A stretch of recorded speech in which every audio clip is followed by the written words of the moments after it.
তোকে তো বলছিলাম ওই মেয়ের সঙ্গে রিলেশনে জড়াস না।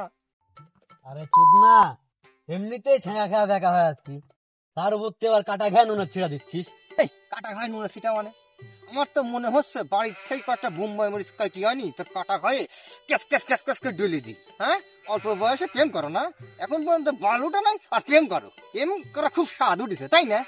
আর ভাই কোয়েন না, জীবনে বড় একটা ভুল এই মাগি মানুষের পিছনে যাওয়া।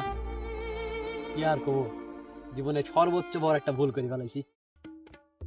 আরে বোকাচোদা, তোকে তো মানা করেছিলাম যে ওই খানকি মাগির সাথে রিলেশনে জড়াস না। আরে তুই কি জানিস তোর জন্য ওই পাড়াতে একটা মাস্টারপিস মেয়ে দেখেছি। আরে ওই খানকি মাগির সাথে ছেঁক খেয়েছি তো কি হয়েছে? কথা আছে না, ভগবান যখন দেয় তখন সব ছিঁড়ে ফাটি যায়। আরে বন্ধু বলিস কি, ওই খানকি মাগির সাথে ছেঁক খেয়েছি তো কি হয়েছে? তুই আবার বলছিস না কাশ্মীরি আপেলের মতো একটা মেয়ে দেখে রেখেছিস। যাই হোক, এতদিন ভুলভাল যা করছিস তা করছিস, এখন আর ভুলভাল কোনো কিছু করার মতো সময় নেই, হ্যাঁ ভাই। বুঝছিস? তো শেষ পর্যন্ত তুই কিন্তু একটা ভালো মেয়ে সন্ধানই পেলি। তোর বন্ধু কিন্তু তোর জন্য অনেক সুন্দর একটা মেয়ে সন্ধান আমার দিল। হ্যাঁ, তো যাই হোক, বুঝে শুনে থাকতে হবে। ওই রকম বাজে মেয়ের পাল্লায় কিন্তু আর পড়া যাবে না। আর এরপরে যদি আমি শুনছি বাজে মেয়ের কোনো পাল্লায় পড়ছিস, তোকে কিন্তু মেরে ভর্তা বানিয়ে ফেলবো।